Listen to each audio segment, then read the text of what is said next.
नमस्कार, मी पंडित मानसी. खेळ ग्रहांचा या कार्यक्रमामध्ये आपणा सर्वांचं स्वागत.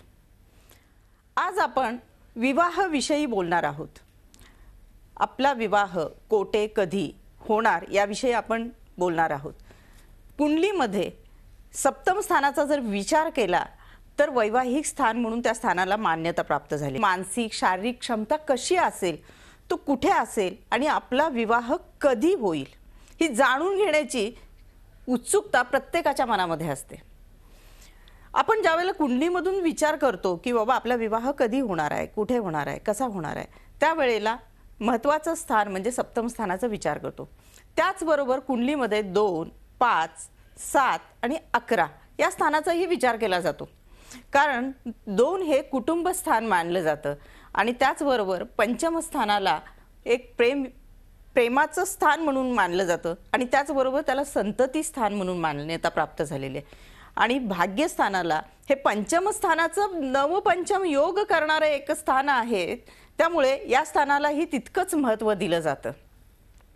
तर आपला जोडीदार कसा मिळेल किंवा काय असेल त्यावेळेला पत्रिकेतील शुक्र, चंद्र, रवी या ग्रहांचा विचार केला जातो. ज्यावेळेला 1 किंवा 4 स्थानापर्यंत शुक्र, चंद्र, रवी हे ग्रह असतात त्यावेळेला आपल्या जवळपासच म्हणजे अगदी 25 किलोमीटरच्या अंतरावरती आपला जोडीदार असू शकतो. आणि 5 आणि 7 या स्थानामध्ये जर शुक्र, चंद्र, रवी असतील तर आपला जोडीदार हा जवळजवळ परिचित आणि ओळखीचा असतो. आपण जिथे नोकरी करतो किंवा बिझनेस करतो, काही कारणानिमित्त किंवा कामानिमित्त आपली भेट होत असते एकमेकाशी आणि त्यातून तो परिचित होऊन आपल्याला जवळपास येतो. असंही ज्योतिषशास्त्र सांगतं की चंद्र हा मातुलकारक म्हणजे मातुल घराण्याशी संबंधित असा ग्रह आहे. त्यामुळे ज्या वेळेला चंद्राशी सप्तम स्थानाचा संबंध येतो त्यावेळेला आईच्या घराण्याकडून आपल्याला एखादा जोडीदार मिळून जातो. आणि रवी हा पितृकारक मानला जातो. त्यामुळे रवीच्या संपर्कात ज्यावेळेला सप्तम स्थानाचा संबंध येतो त्यावेळेला वडिलांच्या नात्या संबंधातून म्हणजे तिथून जवळपास आपल्याला जोडीदार मिळतो. 8 आणि 11 या स्थानात जर शुक्र, चंद्र, रवी असतील तर निमित्त म्हणजे ज्या व्यवसाय किंवा नोकरी निमित्ताने आपल्याला परगावातला म्हणजे आपण ज्या गावापासून थोड्याफार अंतरावरती आपल्याला जोडीदार मिळतो. पण 9, 12 या स्थानामध्ये जर ज्यावेळेला शुक्र, चंद्र, रवी येतात त्यावेळी मात्र आपल्याला परदेशातून म्हणजे आपल्या देशाच्या बाहेरच्या याच्यातून आपल्याला जोडीदार मिळतो. हे जोडीदार आपल्याला कुठे कसा मिळतो आपण पाहिलं, पण विवाहाचा योग कधी येतो किंवा आपला विवाह कधी होतो याच्यासाठी ज्या वेळेला गुरु गोचर भ्रमण करून येतो त्यावेळेला आपले विवाहाचे योग येतात. 3ऱ्या, 5व्या आणि 11व्या स्थानातून गुरुचं भ्रमण म्हणजे आपल्या राशीपासून ज्या वेळेला गुरुचं भ्रमण चालू होतं 3ऱ्या, 5व्या आणि 11व्या या स्थानातून त्यावेळेला विवाहाचे योग बरेचसेच येतात. परंतु यावेळी गोचरीचा शनी असेल किंवा तुमच्या कुंडलीतील कुठूनही शनीची दृष्टी सप्तम स्थानावर पडत असेल तर मात्र अडचणी येतील. गोचरी भ्रमण हे लग्नाच्या दृष्टीने अतिशय महत्त्वाचं ठरतं. कधी कधी राहूच्या दृष्टीमध्ये म्हणजे शुभ राहूच्या दृष्टीमध्ये सुद्धा गोचरीने ज्या वेळेला येतो परिणाम गुरुचं दृष्टी किंवा चंद्राचे ते योग बनतात त्यावेळेला सुद्धा विवाह योग येतो. विवाह ठरवताना किंवा एखादं उदाहरण जर मला तुम्हाला द्यायचं म्हणलं तर ही कुंडली जी आहे ती एका स्त्रीची आहे. या लग्नामध्ये धनु लग्न आहे, केतू लग्नी आहे, चंद्र कुटुंब स्थानामध्ये आहे, रवी गुरु युती ही तृतीय स्थानामध्ये आहे, सप्तमेश जो आहे तो शुक्राच्या युतीमध्ये सुख स्थानामध्ये आहे. ज्या वेळेला शुक्र म्हणजे विवाहास पोषक असा शुक्र ही ग्रह आहे, या शुक्राचाही विचार केला जातो आणि अशा ह्या शुक्राबरोबर सप्तमेशाची युती झाल्यामुळे आणि लग्नेश गुरु भाग्येश रवीच्या युतीत येत असल्यामुळे ह्या मुलीचं लग्न जे आहे, ह्या स्त्रीचं जे लग्न आहे ते 20 वर्षाच्या आतमध्ये असून श्रीमंत स्थळ मिळालं.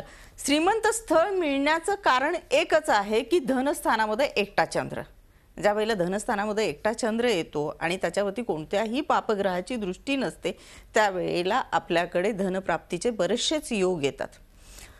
बुध आणि शुक्रासारखे ग्रह हे जे सप्तम सुखस्थानामध्ये आहेत, ज्याला सुख आपलं आपण जाणून घेण्याचा प्रयत्न करतो की आपल्या जीवनामध्ये सुख काय आहे, हे म्हणजे जवळजवळ सर्वच पत्रिकेमध्ये, मग वैवाहिक सुखामध्ये सुद्धा सुखाचा विचार केला जातो. आणि यामध्ये आपण हा विचार केला असताना शुक्र आणि बुध, शुक्र हा प्रणयाचा कारक मानला जातो आणि सप्तम स्थानाच्या सप्तमेशाशी त्याचा संबंध आल्यामुळे, शुक्र उच्चीचा असल्यामुळे इथे सौख्य ह्या मुलीला भरभरून मिळालं. आज ही मुलीची जर वैवाहिक स्थिती जर जाणून घेतली तर ही मुलगी आपल्या कुटुंबामध्ये सासरची तर लाडकीच आहे, चंद्र एकटा असल्यामुळे पतीचीही लाडकी आहे. परंतु थोडासा प्रॉब्लेम ह्या पत्रिकेमध्ये राहू आणि केतू स्वराशी, राहू केतू स्वराशीचे आहेत, पण ते सप्तमामध्ये असल्यामुळे प्रॉब्लेम म्हणजे अडचण अशी काहीच म्हणता येणार नाही या गोष्टीला. आपल्या पतीपासून थोडेसे लांब राहण्याचे योग. लांब राहण्याचे योग म्हणजे कसे की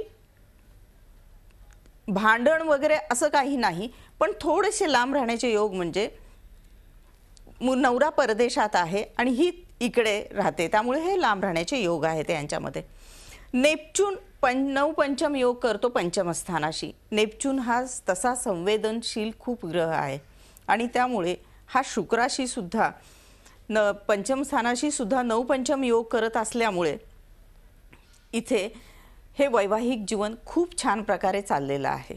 आता आपण घेऊया एक छोटासा ब्रेक नंतर पाहूया वैवाहिक सौख्य म्हणजे काय.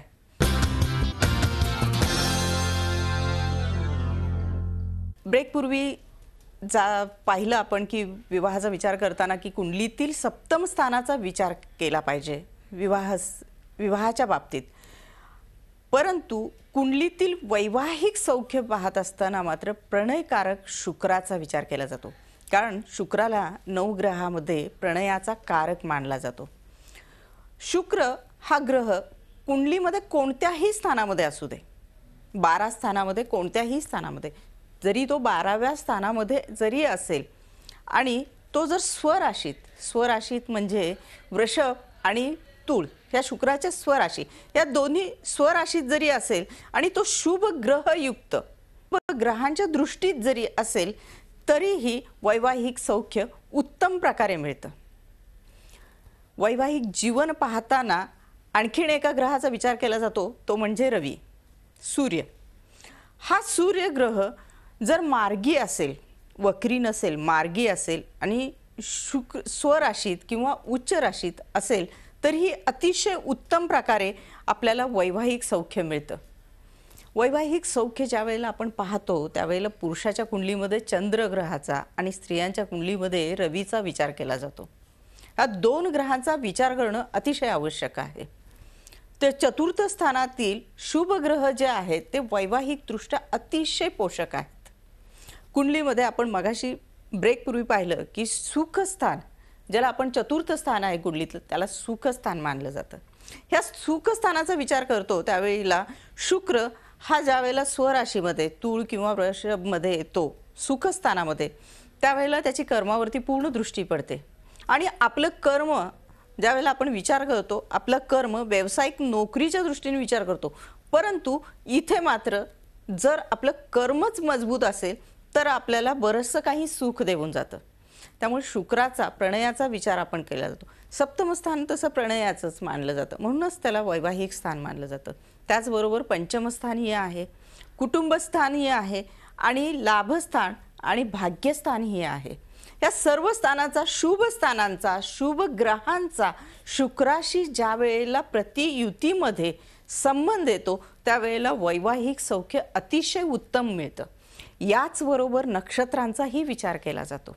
मूळ, आश्लेषा ह्या ज्या क्रूर नक्षत्रामध्ये शुक्र असेल तर थोडासा त्रास होतो, पण तो नसून एक शुभ नक्षत्रामध्ये उत्तरा, फाल्गुनी हे रवीचं स्वनक्षत्र, यामध्ये रवी असेल तर स्त्रियांना अतिशय उत्तम प्रकारे वैवाहिक सौख्य मिळतं.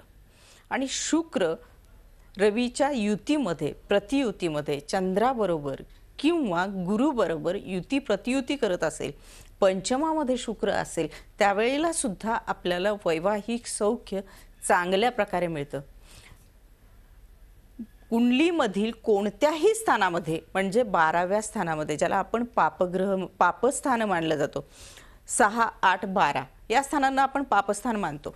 परंतु शुक्र ज्यावेळेला अष्टम स्थानामध्ये येतो त्यावेळेला त्याची पूर्ण दृष्टी कुटुंब स्थानावरती जाते. आणि ज्यावेळेला शुक्र 12व्या स्थानामध्ये येतो त्याचा 9 पंचम योग हा कुटुंब सुख स्थानाशी बनतो. त्यामुळे या दोन्ही स्थानामध्ये ज्यावेळेला शुक्र असतो तरीही वैवाहिक सौख्य चांगला मानतो. शुक्र हा क्रूर नक्षत्रामध्ये किंवा क्रूर ग्रहांच्या सानिध्यामध्ये असू नये. वैवाहिक सौख्य बघत असताना आपल्याला प्रत्येकालाच वाटतं की जीवनामध्ये आपला जोडीदार छानसा असावा, अगदी मस्त असावा आणि आपल्याला भरभरून सुख देणारा असावा. अगदी याच प्रकारे शुक्राची अवस्था आपण जर जीवनामध्ये बघितली आणि ती शुभ ग्रह युतीमध्ये असेल तर वैवाहिक सौख्य चांगल्या प्रकारे उत्तम मिळतं. आपण आता जी कुंडली पाहणार आहोत त्यामध्ये त्या कुंडलीचा विचार केला असता ही कुंडली आहे कुंभ लग्नाची आणि इथे सप्तम स्थानामध्ये स्वराशीचा म्हणजे आपल्या स्वतःच्या राशीमध्ये रवी आहे आणि याचबरोबर चंद्र शुक्राची पण युती आहे. या युतीमध्ये सप्तम स्थान पूर्णतः शुभ असल्यामुळे ह्या व्यक्तीला ह्या स्त्रीला अतिशय वैवाहिक सौख्य चांगल्या प्रकारे मिळेल. हिचा पती प्रेमळ, कामात मदत करणारा आहे, त्याला एक मुलगा मुलगी आहे, सून जावई उच्च शिक्षित आहेत, दोन्हीकडचे अतिशय सौख्य भरभरून आहेत, नातवांडे पण चांगली आहेत, कोणाचीही काळजी नाही आहे या स्त्रीला. सगळ्यात महत्त्वाचं म्हणजे हिची प्रकृती चांगली आहे. कुंभ लग्नाचा राजयोग कारक व सप्तमाचा कारक ग्रह आहे ना तो सप्तमामध्ये आहे. शुक्रावर कोणत्याही पापग्रहांची दृष्टी नाही. उलट शुक्र जो आहे तो सप्तमात असल्यामुळे लग्नानंतर भाग्योदय झाला, कारण शुक्र भाग्येश आहे आणि तो सप्तमामध्ये आहे, त्यामुळे लग्नानंतर याचा भाग्योदय झाला.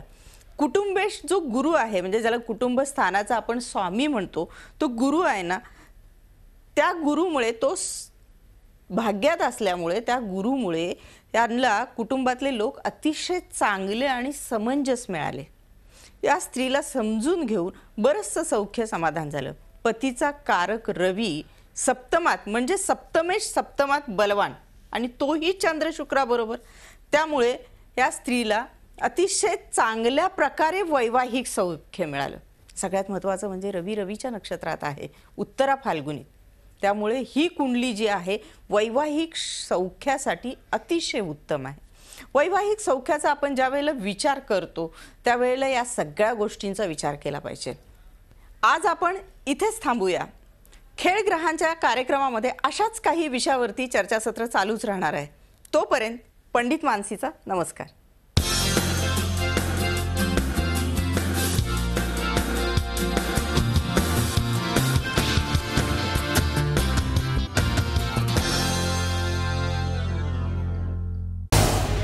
झी 24 तास रहा एक पाऊल पुढे.